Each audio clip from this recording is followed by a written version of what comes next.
Um, Welcome, Dr. Kelly Hyde, and I'm one of the presenters today. I welcome you to the evolving landscape of behavioral health technologies. We have an exciting presentation for you today. I wanted to first start by introducing my colleagues who will be presenting with us. Mary Curry, who is the COO of Social Technology, Jake Mickley, who's the founder of Hanford Technology, and again, I'm Kelly Hyde, the CEO of Social Technology.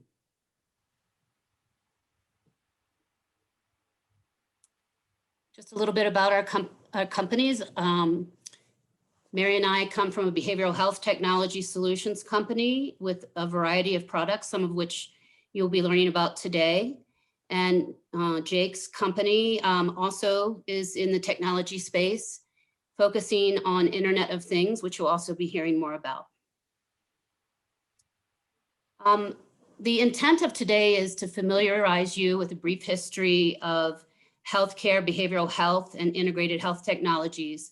We're going to first start out with a little bit of a history, and then we're going to move into more depth with a presentation on 3 different aspects of innovative technology available in the market today.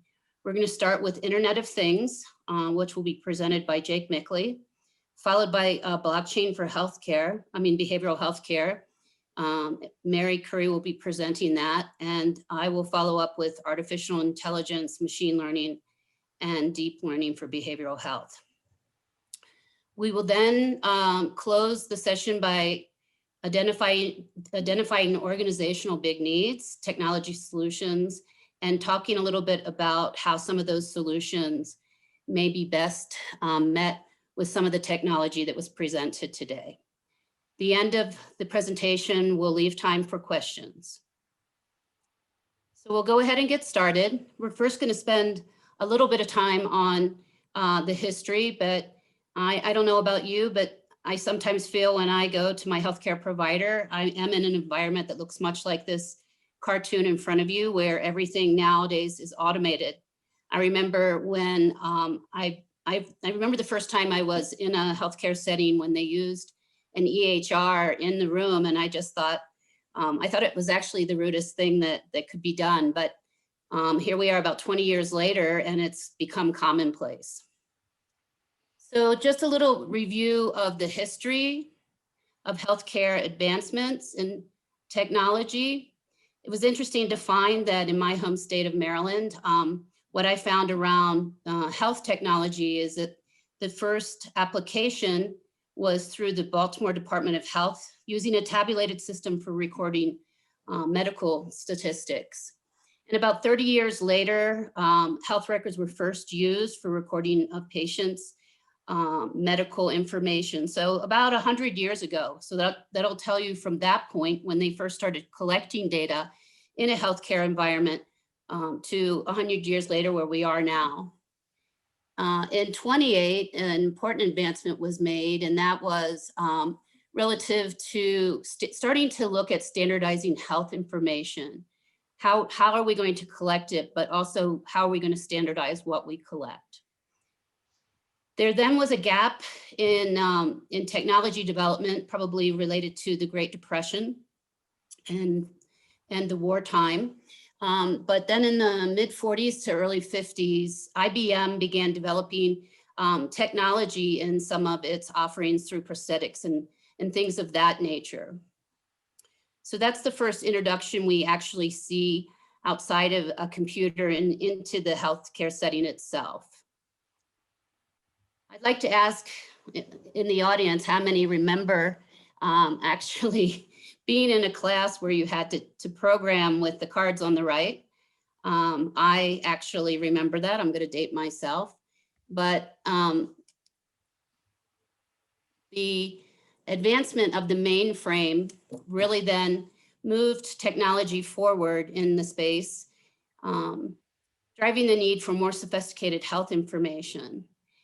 Additionally, that was also around the same time when Medicare and Medicaid was introduced. So both of those things together really marked a different era for the collection of health data. And it was also one of the first times when standards for health information started to be shared across organizations. Try to move these people. In terms of the next advancement in the field happened in 1972. For those of you that know Dr. Eric Bruns at the University of Vermont and John Burchard, a longtime colleague, they were the first ones to roll out the first EHR, what was known as an electronic medical record, in 1972. And I like this cartoon where it shows the user manual for that technology getting delivered, and I'm sure some of you can relate to that. Fast forward to 1978, and I put this bit of information in here because there was a woman by the name of Judith Faulkner who started Human Services Computing. And it was really for purposes of number crunching, government, state and government reporting, and revenue cycle management. And she started this business out of her basement.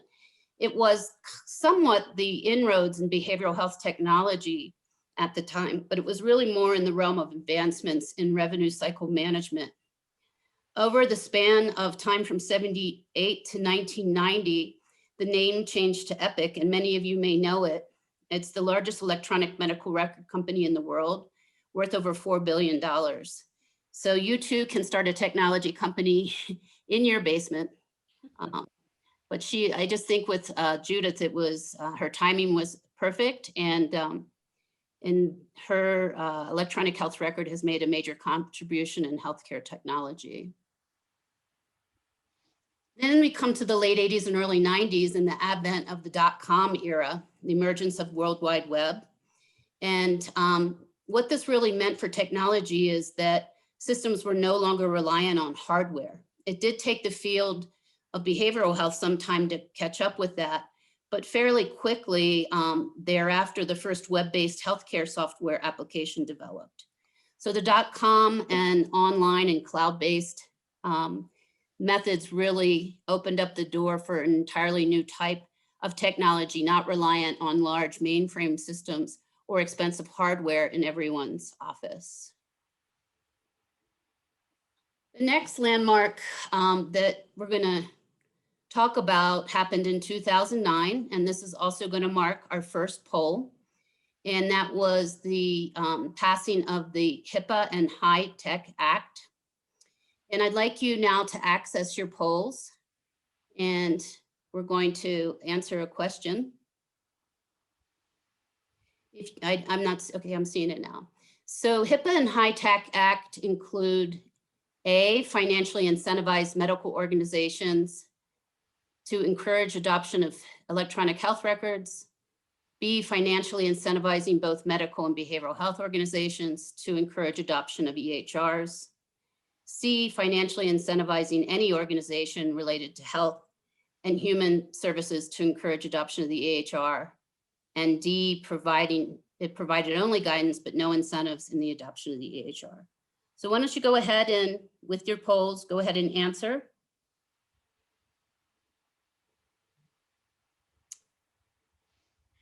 And I'm not sure if, so I'll go ahead and come out of that. I'm not necessarily able to see your responses, but the correct answer was A. And I'll go on to hear the responses. So that you can see the majority of people, 46% suggested that the legislation provided only guidelines, but no incentive in the adoption of the EHR. So I'm going to close out of that and tell you a little bit about that landmark legislation. It was signed again in 2009 to support the full advancement of health information and technology to include behavioral health. However, it led to government incentives to physical medicine providers to adopt meaningful use of health information technology, but behavioral health was not a part of the initial policy development. So the correct answer was A. And this act really resulted in the focus of, a more concerted focus over the last 12 years on healthcare goals, outcomes, standards, and measures. Although it has had to date minimal focus on behavioral health, although that is starting to change. Fast forward to 2012, 3 years later, the data suggests that 70% of behavioral health organizations reported using automated revenue cycle management for billing, but only 20% reported using behavioral health EHRs. And then in 2018, another survey suggested that the use of EHRs by behavioral health organizations had increased to 60%, although fewer than 40% were using other types of technology like business intelligence, reporting, and analytics to help use data to drive decision-making. Which brings us to 2020, and a lot of what we're going to present to you today, the advancements in behavioral health applications of artificial intelligence, blockchain, and the Internet of Things, making usability much more likely. I'm going to page down, and we're going to move now into the presentation of the 3 innovative technologies that I mentioned previously. And with that, I'll turn it over to Jake Mickley. Thanks, Kelly. Hi, my name is Jake Mickley. I'm with Hanford Tech, and I'm covering the IoT segment of this pitch. We start with a cartoon character. This is probably something we can relate with now in the world of COVID. You know, you're just trying to be comfortable in your own home, right? So here we have Steve in his kitchen.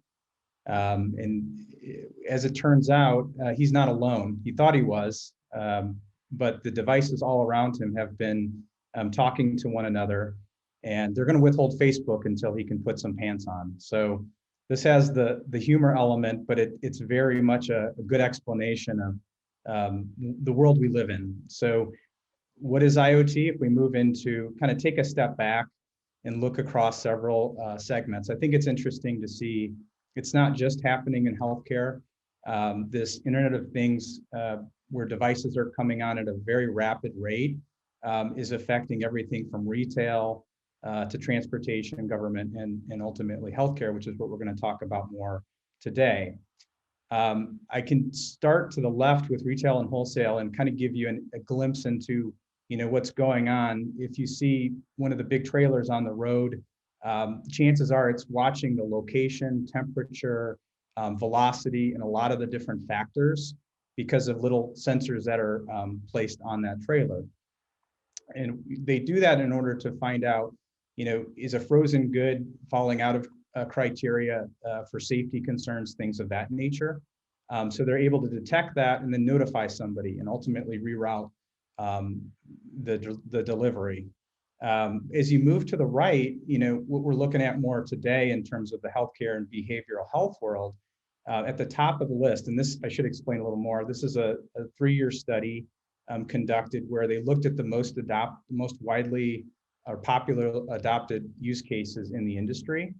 And so within healthcare, you have at the top of the list tracking, patient, staff, and inventory.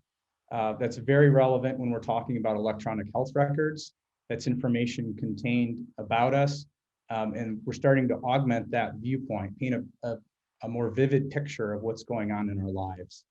As you move down the list, you see remote device monitoring and remote health monitoring assistance is the next 2 most popular use cases.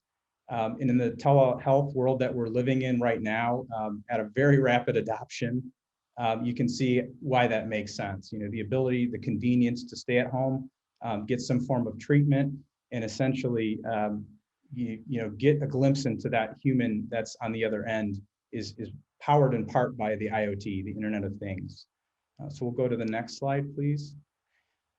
So what is IoT? I'll take a slightly deeper dive on that with you for a moment.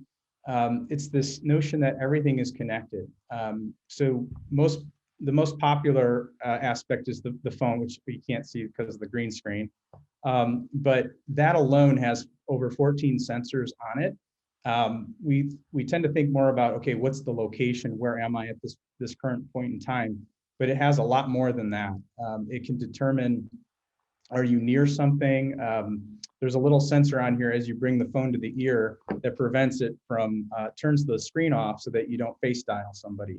So there's a tremendous amount, just to kind of give you a glimpse, there's a tremendous amount of information being gathered about us. In fact, one measurement suggests that we emit 1.5 gig of data every day. And so as we're taking videos and we're socially interacting with others, there's a tremendous amount of information being gathered about us.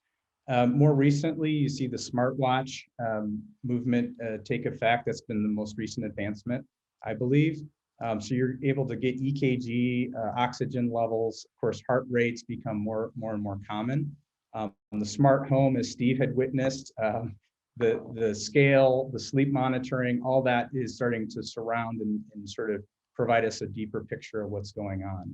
And we feel healthcare is now able to decipher some of these sets, gather more information and decipher what's going on at that time. I can go to the next slide. In terms of what's trending, the belief is that we have this opportunity now. It's one thing to emit vast amounts of data. It's quite another to make sense of that and to utilize it in some way, to take action. And I think some of the work we've done would come in the form of, how do I nudge a patient? How do I reach out to a caregiver, someone who's supporting this individual? What behavioral patterns, in the examples I can give you, or I will give you, we'll talk more about what are the signals and some concrete examples of what's going on, what we've seen. And then mobile applications are presenting it in a much easier way. Just in terms of a more recent project, you can now do at-home COVID testing with the support of your mobile phone. So it's a project that we find very important, but this ability to use a camera on a phone and to determine, from the testing instrument, was that a positive or negative, and then allow that to occur wherever they need to be, at home in the convenience of their house. So these are a few examples, and what that takes is the ability to process the information, not just gather it, but to do something with it. Okay, I'll go to the next slide. Okay, this is the first example on, sort of what's possible, art of the possible today. This is a person who will name anonymous in their personal health measurements. But if you look to the left, it's a tool called HealthMate, and it basically can start a dialogue with you. And the interesting part isn't necessarily the dialogue, but it's the timing. When do we actually trigger an event? And in this case, it's going to run a COVID survey, but it's going to ask me, how am I feeling? And then that might trigger some other actions down the road. If you look to the middle, there's something that triggered that event. And we're adding more and more cards to this picture. What's the exercise time? What's the sleep duration, depth? Is this a restless person? What's the trend line looking like in this case? And so that was really the trigger that may have prompted this app to start asking questions. And then ultimately, what are the strategies? How do we kind of curb a behavior or maybe monitor it for the help of supporting that person? So in my case, the mindfulness minutes, those are actually now officially this is an Apple example, and I'll carry that with me. So clearly I have some work to do. 1 minute in March is not sufficient, so plenty of work left to solve for that problem. So this is just a quick example of IoT in action. All those devices in the house, the scale, the sleep monitoring, my mobile phone, and anything I've attached in my life are coming together, and it's starting to actually do something with that information. You can move to the next slide, please. This is we're very much involved in this project, and it's a way to get IoT and the mobile experience as a support system, as a tool to enable people. If there may be some folks out there who know ACT far better than I do, but it's the acceptance and commitment therapy. And so we're looking at not only ACT to support that type of treatment, but for cystic fibrosis patients. And so there's a sort of a unique aspect to what we need to do for that group of patients. And the idea is, let's take this mobile app and as a therapist, be able to take tools, kind of a Swiss Army knife, if you will, back along with them. So the IoT aspect is what's the level of interaction once they leave their session, and how can we support that person? Couple of quick examples. Maybe they need to resort values and take notes before they return back. Maybe we need to see, are they really completing those tasks, or is it kind of being left aside? And so there are tool sets that we can add and kind of enrich within the mobile app for their support. And the goal here being the monster illustration, let go of the rope, try and at least keep the anxiety level, kind of defer that if you can, and find tech tools and techniques to do that, to accomplish that. We'll go to the next one. This is going more into the hospital segment. So we're talking vitals. When I talk about the ability to analyze these growing data sets, both in terms of quantity and the number of different things we're watching, there are new tools and advancements that allow us to sort of aggregate that data and distill the signal. So to the left, and this is something that's been enacted, so it's real life. It's running within a hospital and looking to expand. So there's essentially pumps, ventilators, lab equipment, monitors, all these things that surround the patient when they're getting their treatment and their care. The challenge or the question is, how do you make sense of all this noise? So you look at all basically the 4 key vitals to the right: heart rate, blood pressure, oxygen, venous pressure. And you need to, instead of taking that in chunks, all 4, how about an index, which is at the top, the IDO2 index? So the goal here was to simplify and get into more of a preventative plan, so to speak. So if you look at the 5 hours, that signal had fired far before a critical event had occurred. And so that signal should alert people. And just human nature, we shut down when there's too many notifications. So this is a real life example that I wanted to share as well. Okay, can move to the next one. Wanted to talk briefly on the wellness programs. I think it's another really good example of pinpointing what are not just, we're not going to throw a bunch of tracks at you, but let's understand, what are your goals? You want better sleep, you want to reduce anxiety, reduce stress. Okay, thank you for that input. Now let's present a more personalized viewpoint. And the IoT aspect is continually watching triggers and actions that user conducts, and then effectively procuring a plan that works for them. And then the output could be, back to my mindfulness minutes. If my rate increases dramatically, like I showed you earlier, then I know it seems to be working. So I consider this a nice example of preventative maintenance, for lack of a better. And it's getting better in terms of the non-obtrusive, reminders and kind of the gentle nudge, as opposed to the every morning at 8 a.m. type of theme. So we can move to the next one. This was a concept piece we did. It's a prototype. So the goal was, let's bring more of the personalized health record back to the person. And let's utilize some of the lessons we've picked up along the way and pull it into an app. And so the concept is, let's make it easy to register. You can add yourself, invite family members, scan in information about a doctor, very in a simplistic way. Of course, they have a lot more in-depth clinical information than this would have. And then finally, last but not least, let's include and overlay some of the IoT data. What is IoT data? We used Fitbit information, anything it would provide us with. So we could get steps and heart rate and things of that nature. And the goal being, let's keep the cycle back to the person, the individual, and as opposed to making it kind of captive in any one environment.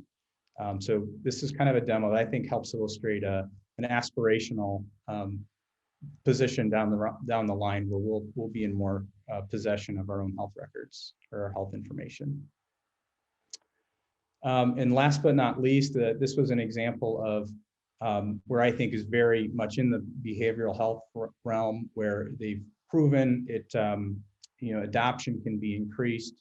The Takeda Pharmaceuticals and a company called Cognition Kit pulled together an app for the wearables, that is your Apple Watch, and they can administer CANTAB tests and assess more quantitatively for major depressive disorder. So yet a final example where these devices that are all around us, that are surrounding us, can enrich and kind of augment the picture, the health and so on. And so that's my last example.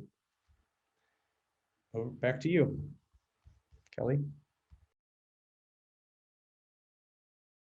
Oh, Kelly, you're on mute.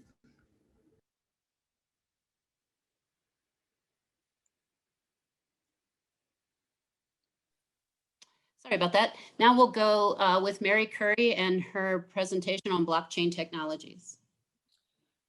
Hello and good afternoon, everyone. I'm Mary Curry, and it's good to be here. It's strange to be here. I think we're all, to some degree, getting used to the more virtual and more Zoom world. This is actually my first time to be in a Zoom setting where I just kind of feel like a floating head and I'm not quite sure who's out there. It's kind of intriguing and a little bit discombobulating in some ways for me. I want to thank the ASL interpreters because I find watching ASL interpreters very grounding. So thank you for that. And I'm going to talk about, what is blockchain technology, but I'm thinking in terms of the Training Institute's hashtag, what could be, that the blockchain technology really is on the horizon of a lot of what could be. And I will be talking about an actual application of a blockchain technology in behavioral health. And for the most part, there is really a lot of conceptualizations of where it could go. And there I'll talk about a couple of examples of where it has already gone.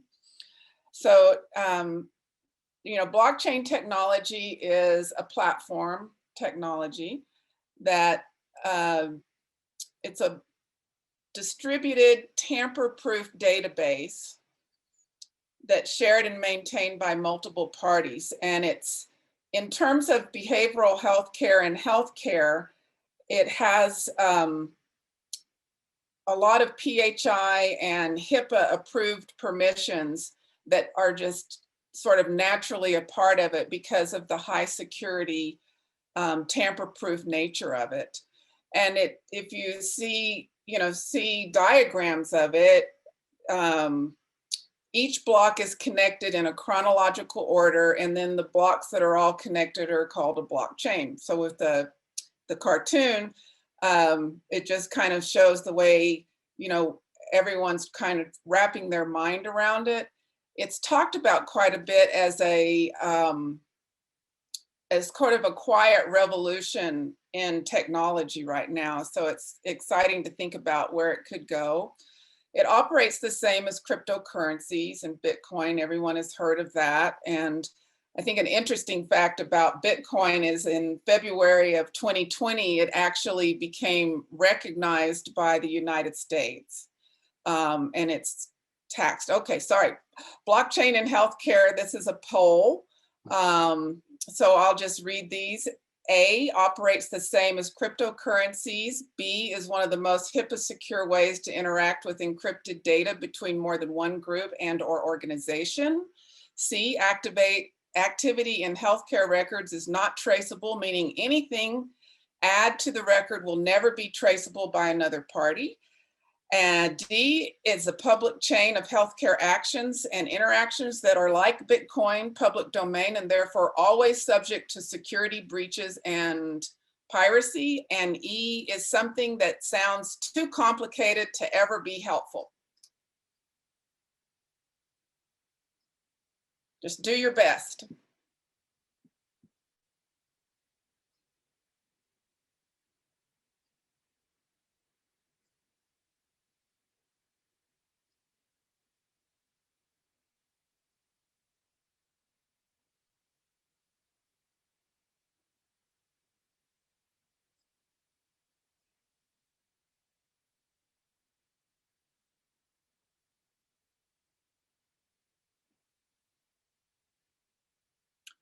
So the correct answer is B, is one of the most HIPAA secure ways to interact with encrypted data between more than one group and/or organization.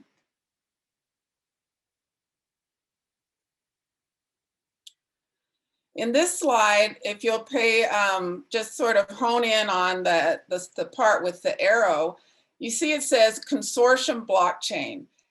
And that's the most relevant part in terms of blockchain in a behavioral health application.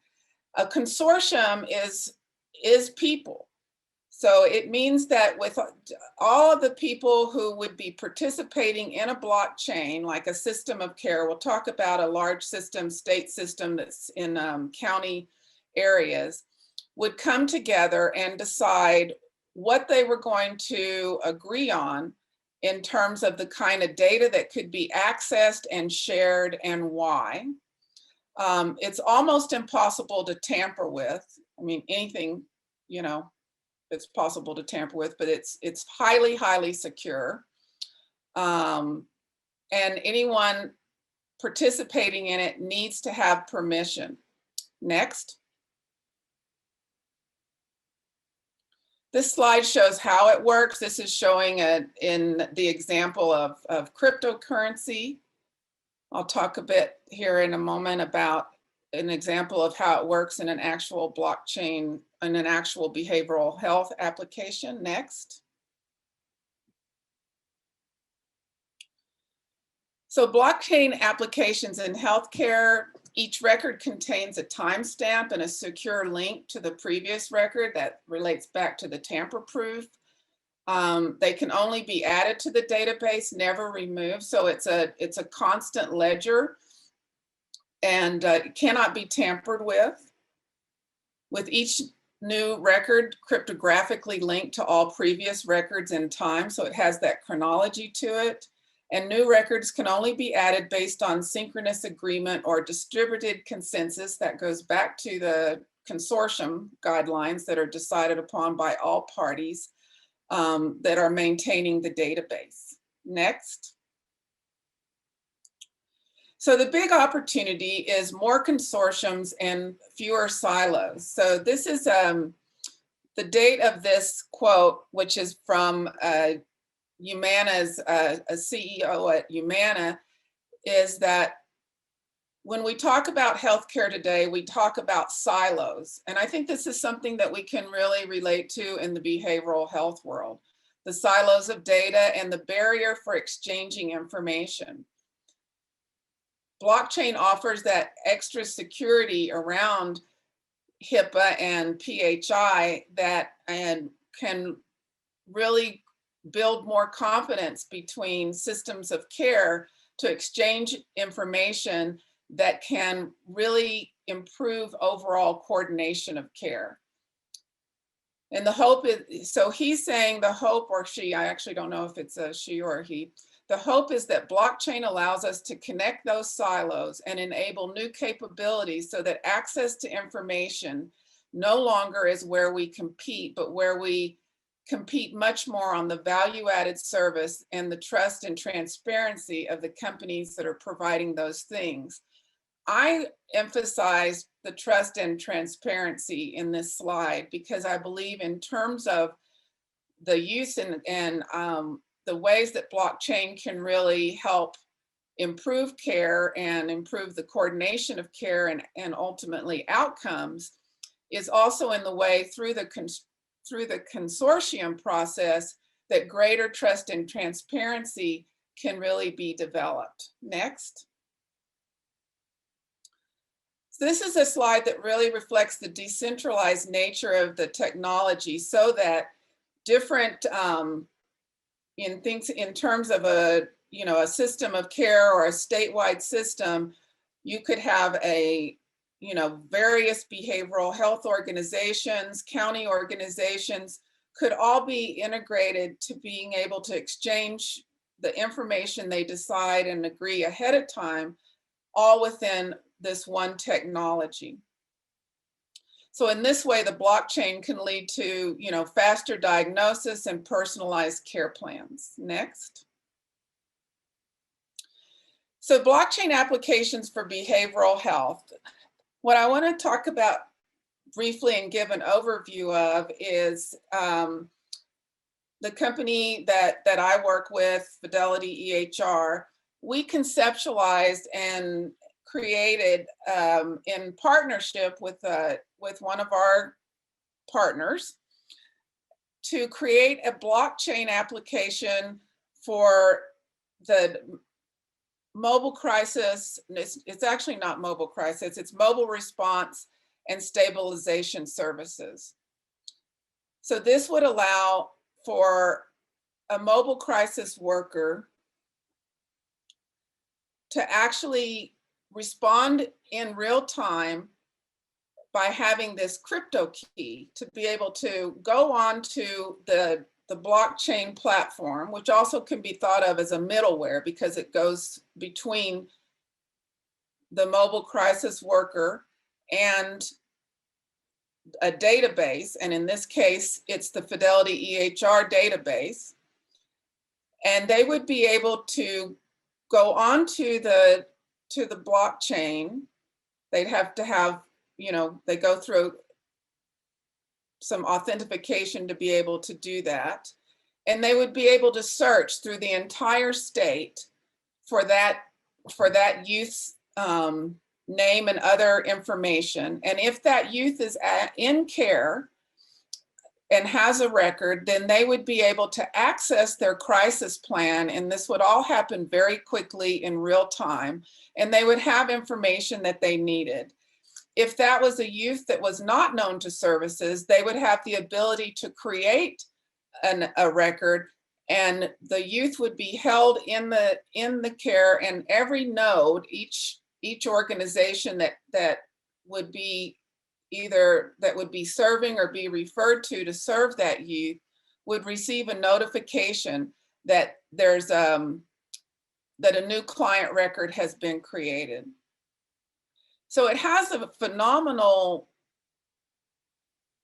potential to be able to very quickly retrieve that kind of, highly secure PHI and to do it within a secure way, and to be able to advance a episode of care around either in a mobile response, either around an actual crisis or in an attempt to do stabilization so that the crisis can be resolved.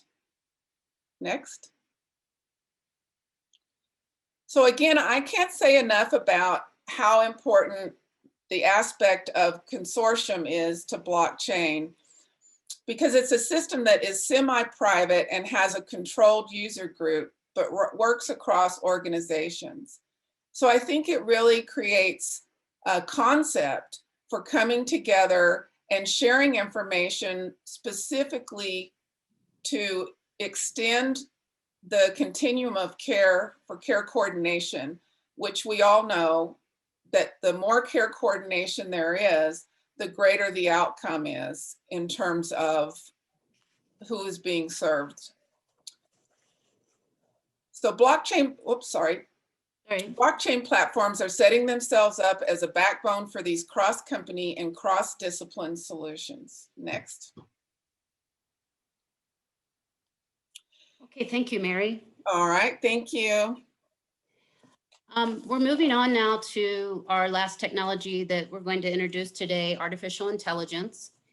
And I first wanted to start with a couple of myths about artificial intelligence and debunking some of those. And I think the first one about artificial intelligence that comes to mind is that artificial intelligence can magically make sense of any and all messy data. I can turn something over to them and have AI present back exactly what I want. And the reality is it's just like any other statistical analysis. The quality of the data really define the outcome. And so the myth of that artificial intelligence can take anything and make something of it is a myth. And Later in my presentation, I'm going to talk about an applied example that actually pinpoints where quality of data is necessary for AI to even be done at all. And I think it's the number one reason it's going to be somewhat challenging as a field for behavioral health to use artificial intelligence, because quality of, what you put in is what you get back. And so the quality of the data in artificial intelligence really is going to drive the outcome. The second myth, I think, is that, and some of you may be sitting there thinking this, and that's that, well, artificial intelligence, how could we ever use that in my organization? You need data scientists, people with PhDs, machine learning experts, and huge budgets. And the reality is, as technology advances, I think we've thought that in the past about a lot of other technologies, and then we've seen more simplified, user-friendly versions come to bear. And this is also happening with artificial intelligence. And while some artificial intelligence does require, those rocket scientists, data scientists, and experts and huge budgets, not all of it needs that to be used. And we're going to talk about in the applied example how a very small budget was able to provide some really informative information on data modeling. And then the third is that AI can solve problems that a human can't solve. And I think that one probably is a little bit perplexing, because it's like, well, then if it, because the answer to that is false. It helps to really, where AI shines is it helps to simulate how humans deal with ambiguities and nuances in the data, because that's really where the data, the human learning stops and the machine takes over. And so where the data are more complicated, nuanced, it can really come in and model and tell you what you have, what you don't have, and what you need to improve upon those data. And then the last, I think a lot of us have been thinking this since the Jetsons, that, there I dated myself again, AI will actually replace humans. And the answer to that so far as we know, is no. It's no different than any other technology advances, in that it's really designed to help humans be more efficient and effective in the operations that they're carrying out. So I wanted to start with those myths first. And we're going to be talking about 3 different types of artificial intelligence. And I just wanted to show you the timeline of development of those types. Artificial intelligence, the broader area, if you will, has been around, you can see, for about 50 to 70 years. And that's really the engineering of making intelligent machines and programs. Machine learning has come about maybe over the last, from the 80s till 2006. And that's the ability to learn without being explicitly programmed to do so. So it goes beyond the program, and thus machine learning. And deep learning is a more recent advancement, and that's learning based on deep neural network. And those are some big heady terms. I'm going to go through each one of them, demystify them a little bit, and also talk about some applied examples for behavioral health. So this says, the good news is I have discovered inefficiencies, and the bad news is you're one of them. It's the robot talking to the human. So I think that's a little bit of everyone's fear. So incorporating human intelligence into machines. And so it is the umbrella term for a machine that does anything smart, essentially. And a lot of what both Mary and Jake specifically have talked about incorporates AI into different aspects of those technologies. I think the robot is the most commonly known expression of artificial intelligence. And so applications for behavioral health. And some of this is going to just build off of what Jake has said, but a chat box is a computer program that's designed to simulate human conversations. Jake had one that was specific to health.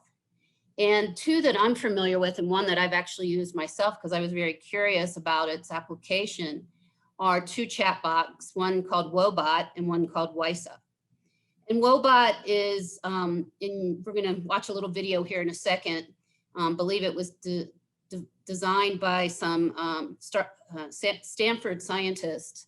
And it was really set up to offer cognitive behavioral therapy and in minimally customized ways to really start to learn your needs, responses, and practices. And so it contacts the client daily, and I can tell you that for sure. Many times I ignore Wobot, to encourage them to open the app and use it in real time. And I'm going to go ahead and present a video that it's actually a news clip from a news station that interviews a woman who's actually talks about how Wobot has changed her life.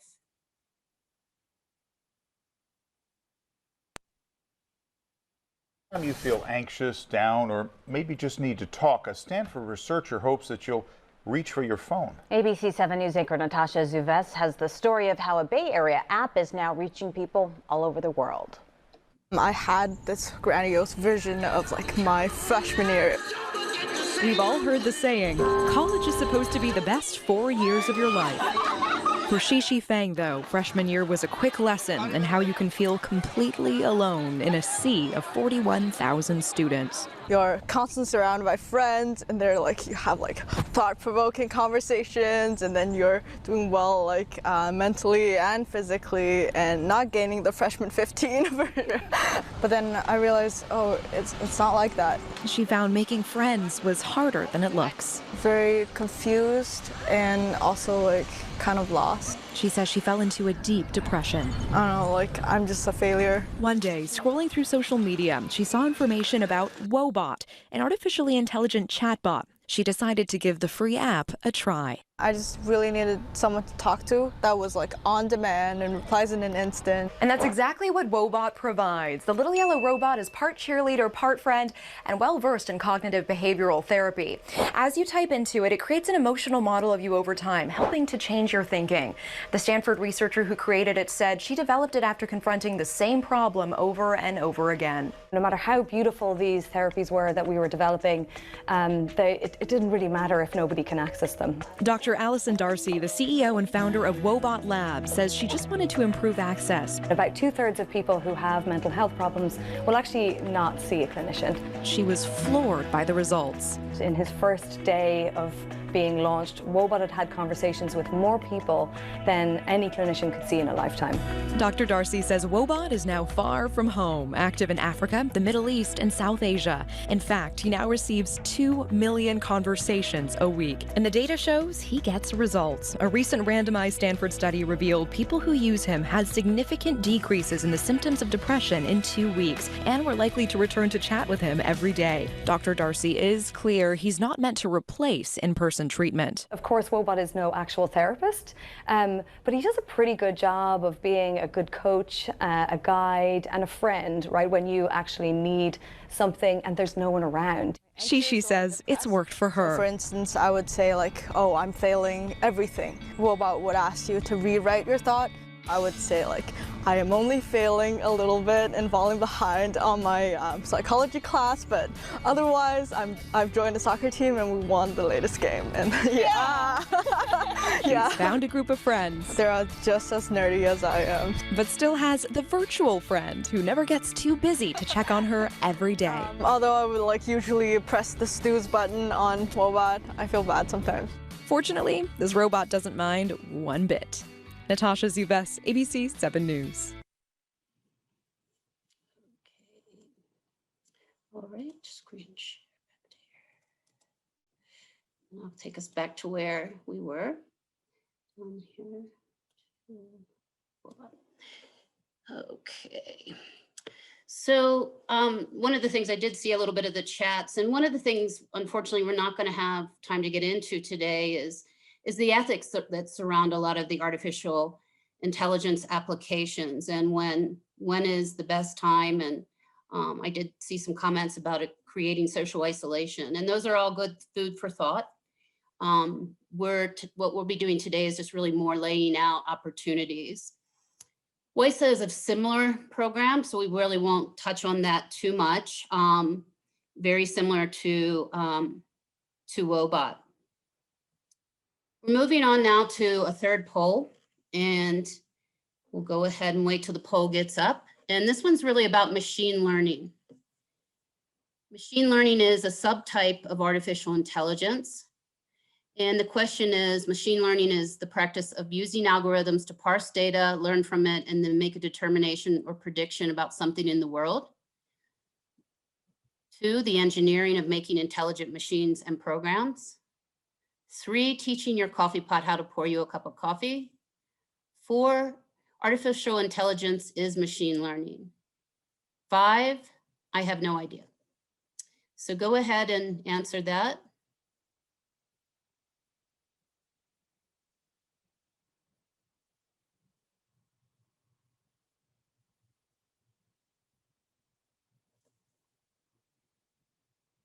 This is when we need that music playing that we couldn't get stopped playing in the beginning.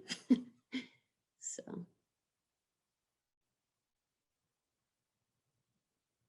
Okay. So 1, and that is the correct answer, 83%, the practice of using algorithms to parse data, learn from it, and then make a determination or prediction about something in the world. AI is actually the engineering of making intelligent machines and program, and you could make a case that machine learning is a subtype of AI, but more specifically, machine learning is the first. Who wouldn't love being able to program something to pour you a cup of coffee? And while machine learning is a subtype of artificial intelligence, I won't go into that one. So sometimes I get caught in these myself. So I'll keep going. So when we move from AI into machine learning, we're actually taking it down to a more specific level of science where we're looking to use the machine learning of AI to predict and prescribe. And so machine learning is, as I said before, it's the practice of making sense of data and using it to make determinations or predictions about something in the world. The most commonly known and most irritable version of this is product recommendations. How many of us have been on a website looking at something only to log into some form of social media and, oh, interesting, there is, there's that same product you were looking at on another website. It could even be just one time the day before, and now all of a sudden the product recommendation shows up. And so machine learning is happening, whether we like it or not, in the back of all of the devices and all the social media that you use. And that was kind of how in the IoT, forget Steve, how they knew that Steve really needed to put on his pants, because the machine starts to learn more and more through the data about events that are determinants or that are predictive of what's happening or going to happen. So as we get more into these models, these nested models, if you will, they become a little bit more complex and probably a little bit more controversial.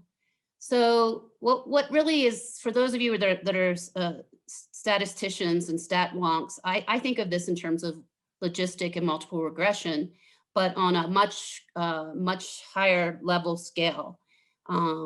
So, we're really talking about behavioral pattern recognition. So in behavioral health, we're looking for patterns within individuals with mental health issues that can help assist clinicians in predicting and prescribing and problem solving to aid in improving outcomes.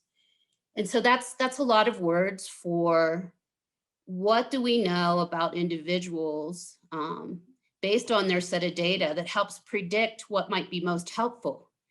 And what do we know about different strategies that based on those same set of predictive variables will lead to better outcomes. One of the applications that is available is MindStrong. And this is in some ways like some of the other chatbots, but it's not. They're actually using the smartphone to get an idea of how a client taps, scrolls, and types on their phone.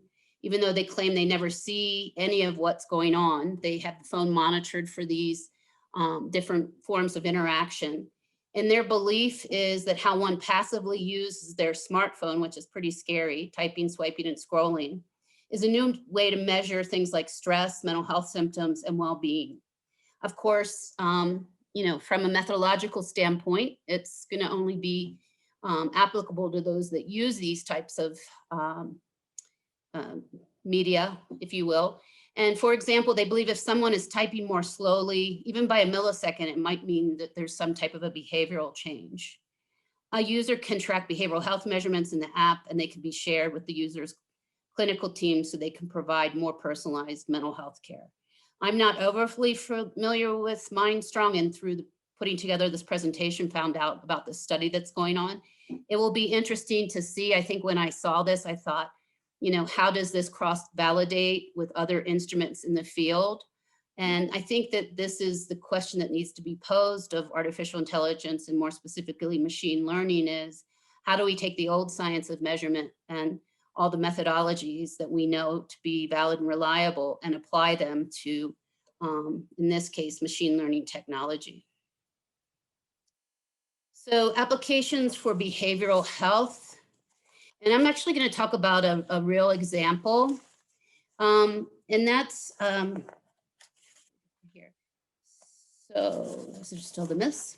So this example comes from the company that Mary and I work in. Through a small business grant, we were partnered with Los Alamos Labs here in New Mexico. And the intent was to hypothesize a question or a series of questions or a series of product development that for which you needed assistance in creating. And what we really wanted to do is we wanted to set out to understand the quality of our data and our EHR, and start to work to model some of this to help create models that then our customers could use around organizational performance, return on investment, and client outcomes. And we met with them over the course. We've met with them now for the last 18 months, and it's slow going because our work comes behind COVID, everything else they're doing up there we really don't want to know about. But they have some really bright minds up there. And so Jake also worked on this project, and Mary and our professional services staff. It was kind of a labor of love. And what we did is we started out with what we thought would be an easy set of data to model, which was looking at how different customer groups defined successful outcomes of care coordination and unsuccessful outcomes. And what we quickly learned was from a sample of 1,468 of, I don't know, at that time, 25,000 records. These were the records that had applied through the system, had given a designation at the time of transition of the record to closing of successful or unsuccessful discharge. Additionally, these customers can customize what those actually mean. So what we learned through the machine learning is that, first of all, the integrity of the data is so essential, because we found like 7 different categories of successful discharge or not. And our real intent was to look at what predicts successful discharge and unsuccessful discharge. What we found is that we were able to, through machine learning, really use some mathematical modeling to classify into 3 categories of discharge. One is successful. One are discharges that are more neutral, moving out of state would be an example of a neutral, moving too far away from the program. And then the third would be unsuccessful. What came back was really, it was surprising on one level, and on another level it wasn't. Now we're just looking at how customer groups in behavioral health who provide care coordination operationalize success versus not for the clients that have left their program. What we found was that the machine was able to correctly classify unsuccessful in 7 out of 10 cases. So if I deemed this discharge of this client unsuccessful, the machine was able to come in and 7 out of 10 times could also classify through the same data it as successful. So about 70% of the time, which is actually relatively good. Neutral had about a same percentage of classification, but what was really disconcerting was that the machine was only able to classify the successful discharge of a client in 4.5 out of every 10 cases. So I don't know if it's the negativity bias that we are more alike in operationalizing what isn't success than we are in operationalizing what is success in behavioral health. But we have spent the better half of the last 18 months really trying to improve upon these classifications. And even after 6 more months and lots of different machine learning mathematical modeling techniques, we were only really able to improve the classification nominally for each 3 of those categories, which was only disappointing for the fact that we were still below 50% and having a machine go into the data, a behavioral health record data, de-identify, and determine whether this record was a successful discharge or not. We did look at some other variables, although we didn't get very far with it because, as you can see, back to the quality of data issue, if your data aren't of quality, it's really going to stop you. So our dependent variable, we spent a lot of time shoring that up. But when we also looked at some predictors of successful outcomes, we did find some interesting correlations with both all 3 groups of classification. And the most predictive, which is, I think, pretty intuitive of outcome, is days in program. The days in program was able to account for 21% of the variance in discharge outcomes, which for those of you that know anything about statistics, that's relatively good. So days in program, if they're high, success; if they're low, unsuccessful. Everything after that fell off into the single digits. Number of medications at discharge accounted for 6% of the variance in discharge. Number of goals, 5%. Goals with no progress, 5%. Is race white, 4%. And it went down from there. But more than telling you about those predictors and their strength of variance is just to let you know that I think Mary, Jake, and I, if you had said to us 18 months ago that we would spend the majority of time just trying to classify success versus not, I wouldn't have believed that. But this is just to tell you back to the quality of data and how far we've come and how far we have to get in behavioral health. I'm going to run through this last one pretty quickly because I think we have about 24 minutes left. The last form, and the form that is probably the least understood in behavioral health at this point, is deep learning. And deep learning is an AI function, and it basically it mimics the workings of the human brain, but it then starts to think for itself based on detecting objects, recognizing speech, things of that nature, all the data it pulls into its environment. It starts to learn on its own. It's the first mechanism that learns on its own without continuous programming from the human. And I hope I got that right, Jake. Yes, I did. Okay. My deep neural network is hurting right now. Common expressions that we know of are self-driving cars, facial recognition, and the software Bitcoin. So when you think about that complexity, you think, how are we ever going to get to deep learning in behavioral health? Because those are some pretty sophisticated technologies. So as is the case often, physical health has already been using these deep artificial neural networks. And they've been using IBM, Watson, and Google DeepMind. And they're advancing the field through more accurate detection and segmenting of tumors, for example. And so the field of radiology as we know it in the next 10 years will change drastically because of deep learning.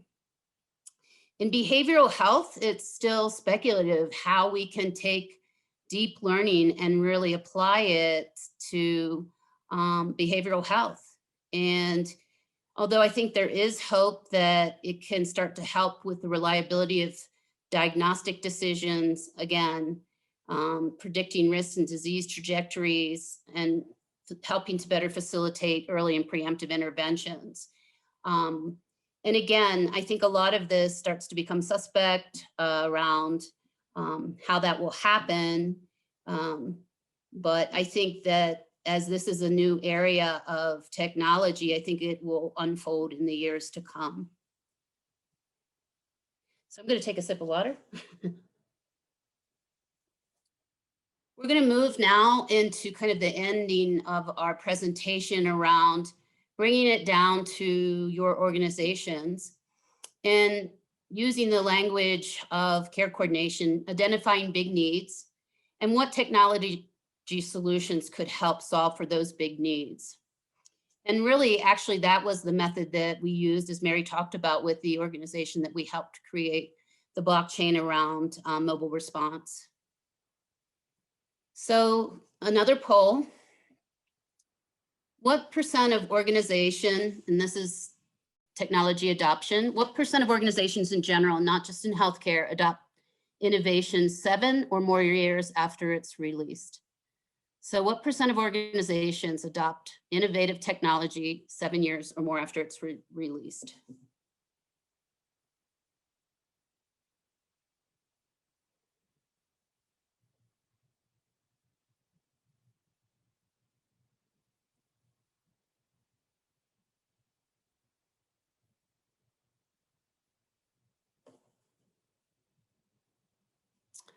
Okay, 13.5%, 36% said that 5% of the organizations, 2.5%, 21% of the audience said, 50%, 29% of the audience said, and 34%, 14 said. So we kind of have a somewhat equal split there. Actually, it's 50% of organizations still have not adopted technology, innovative technologies. And again, I don't know a lot about the sample that was used, so I can't tell you if there's any methodological limitations there. But what I can tell you is this then brings us to what's a very interesting slide. And I have to credit Mary, who's always talking about the diffusion of innovation. And so, you know, the 50% of organizations, this has shifted a little bit, but from 7 years on. So we have everything from the development of a technology, we'll just use the case of technology, where over here you're in R&D. And then there's usually some test cases, some organizations that get involved at the test case level, but very little. So of 100 organizations, only 2.5% or less than 3 will be involved in that test case. And then it jumps up to early innovators, and about 13.5% are classified as early innovators. And then early adopters, early majority account for the other 34%. Late majority and laggards count for 50%. And, I think when we think about why behavioral health lags behind physical health and technology, we could probably have a whole presentation on that in and of itself, but many things come to mind. Standardization, just thinking about that successful discharge and how people define things so many different ways in behavioral health. Also resources. I think when I was preparing for an institute a couple years ago, I think, and Mary knows this maybe better than I do, but physical medicine spends $1 out of every $5 on technology, whereas behavioral health spends less than $3 out of every 100. Now, this was back in around 2015. So there's lots of reasons for late adoption. And I wanted to move on and talk about, I wanted to identify big needs in behavioral health and give you 4 examples. So you can read those yourselves. The first one is related to behavioral health record data needing access by a variety of contracted organizations, but there's concerns about privacy, logistics, resource limitation, and sharing results. And what often happens, and I'm sure everybody sitting in this audience has had data redundancy, where because of these issues, data is entered time and time again. B, administrators worried about, due to the size of the organization and limited ability to read every case note, and that case notes, issues and problems may flag an audit. C, clinicians, care coordinators, and psychiatrists are worried that medication compliance during COVID has decreased for clients with serious mental health issue. They fear that there's no way to assure adherence when people can't come into the center, and no one can go out to them. And then the last one, D, clients with opioid addiction are continuing to find ways to doctor and pharmacy hop without all parties being aware of how many prescriptions are written and filled by any one individual. So I just wanted to show you, we talked a little bit about A in the mobile response and the use of blockchain. And we've actually hypothesized this second solution to Optum Health in New Mexico. New Mexico had an unfortunate situation about 5 to 10 years ago around case note issues, flagging audits, and come to find out a lot of it was not true, but the thought of machine and deep learning as an application to solve for that was brought up. And then wearables for the solution around medication adherence. And we've also engaged in discussions around how to use blockchain to better inform the community of prescribing doctors and pharmacies to track down when opioid use and abuse is starting to happen. So I know we've given you a lot of food for thought, a lot of technology for thought. I thank you for staying with us this long, but we wanted to just stop there and have you write into your chat some of the big needs facing your behavioral health organization at present, and thinking about them relative to technology. We're going to have Beth Stroh or Vanna White read those out as they come in. Kelly, I think also with, we have 15 minutes left. If anyone's got a specific question too, we can kind of blend those two things together. Okay. Yep. We'll have Beth go ahead and read and then. Well, I don't see much coming in the chat about this, but there are some questions. Okay. But I think why don't you go through what you wanted to do to close up? Okay. I see one comment coming in, individuals with limited internet access. Okay. As a big need. Anything Yes. else? Okay, so that's one area. And if you want to go through the last couple of slides, and then let's save a little bit of time for some of the questions that we have. So I won't go into this too much because this just talks to you about preparing for the process of change and what it takes. I'm pretty sure these slides are available, and solving for big needs, the process. But I wanted to come to the last question. What innovative technology might be best fit to solve for big needs in your organization? And this is a poll, and this is the last poll we have today. A is business intelligence, which is reporting. We really didn't talk about that too much. B, artificial intelligence, machine learning, or deep thinking. C, blockchain. D, Internet of Things, and E, all of the above.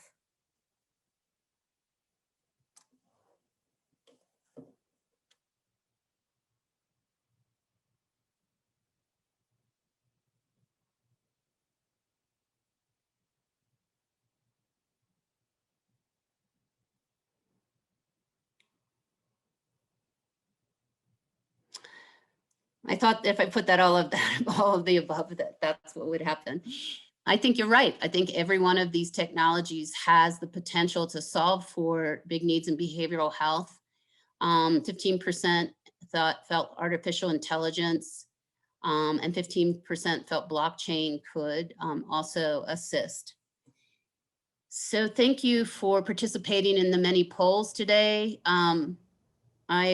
I think that our next slide is questions, and those you can pose to any one that has presented today. Yep. Thank you all. That was a great presentation. I learned a lot of things. That I don't consider myself a terribly techie person, but I'm very intrigued by a number of the things that you talked about and would like to learn more. One of the things that I was thinking about throughout your presentation is that we're all obviously in this period of a COVID pandemic, when there is a great deal of isolation for young people and all people who might be experiencing some mental health challenges. I know Wobot was one thing that seemed to, while there might be some concerns about it expanding isolation, it could be a way to help reach people during a pandemic. Are there other technologies that you were talking about that you think are particularly relevant during the pandemic? And are there any examples of how they're being used? I am aware of one that's more medical, and then I'll let Mary and Jake talk. But there's an organization called KINSA, and some of you may know about KINSA. But KINSA has primarily been a research organization that has tracked the flow of the annual flu cycle, and they do it by their thermometers are actually their Internet of Things.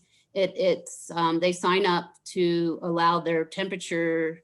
Hypothesis, as temperature goes up, the likelihood that you have flu also goes up. I'm sure there's a margin of error, but they started to switch that over to COVID early on to start to track incidence and prevalence rates, particularly, and I think that was most helpful in small outlying rural areas where there wasn't a lot of testing going on. And that was happening back in the spring, and it's called KINSA. And you can actually go on KINSA's app anytime and see your county that you live in and the incidence rate of flu, and also whether it's increasing or decreasing, and also I think COVID as well. Jake and Mary? I think I just wanted to just briefly go back to the question about, individuals with limited internet access and in behavioral health, that in some of the stimulus funding, there was quite a bit earmarked for building out internet infrastructure in rural and frontier communities and improving access. And so I think that it's been a really overlooked area, but I think there may be some potential to see some improvements in that in terms of overall internet infrastructure that's really been emphasized by the pandemic. I can't think of any particular, I think there's been an explosion of apps and an explosion of the use of Zoom and other, platforms that are allowing some, anecdotally, I have, young people in my life that have, gone to prom on Zoom, have, regular, get-togethers in some kind of forum. I also think that in some positive ways in the gaming industry, there's been a move towards more social connection through games. And so I see that happening a lot, but I have 8 nephews that are in those different age categories. So I think that the big pivot to being able to do one-on-one as well as group psychotherapy has been, very positive. So I don't know if that speaks to any specific, application, but I do think that the overall technology has shown to be very resilient and very resourceful during the pandemic. And certainly in watching, the 16 or so systems of care and services that we provide support through the, through the EHR that we offer, tailored for behavioral health, we see some amazing resilience and a lot coming out of SAMHSA too that really supports that. And you were talking about the application in mobile crisis response and stabilization services, and that has changed also in the COVID environment. Are you seeing any differences in how the technology is used based on, the situation where it's difficult to be in person with families and young people experiencing crises, or? In terms of the blockchain for behavioral health in the mobile response, that's where I really lean into it's called diffusion of innovation or spread of innovation. It's so early in adoption, and the pandemic kind of pushed pause on it, and we're just now re-engaging in it, looking at it, sort of expanding the lens more to include how it could be helpful in terms of mobile response.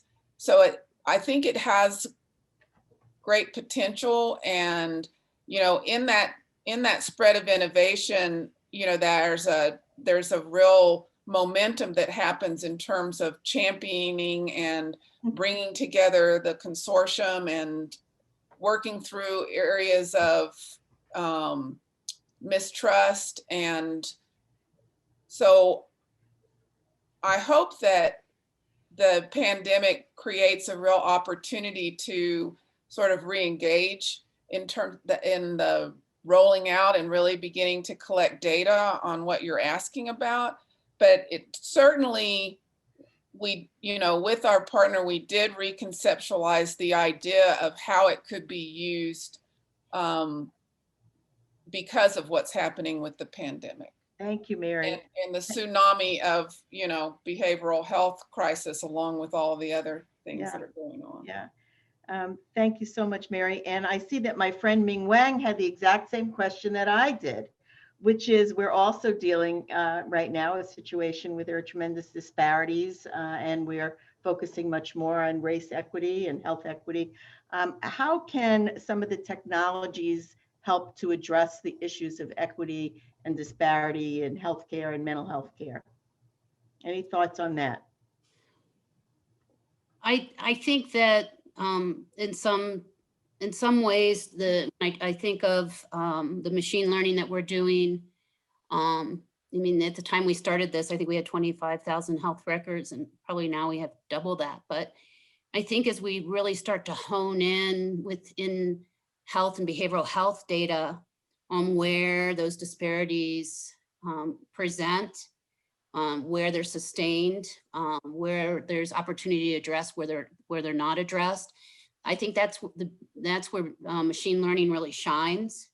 I feel like because our sample size that we were working with was fairly small, it's large enough to be significant. It was 1,486 cases, but interestingly, being white or not did predict. It was 4% of a predictor. I think, with a greater power, we would start to be able to identify some more trends in racial disparity and start to look at, consistency, if you will, fidelity to models across all groups, and where those models fall down, and where different groups, regardless of race and gender, different people need more, but where specifically when race and gender and sexual orientation are involved, that successful strategies are able to be identified.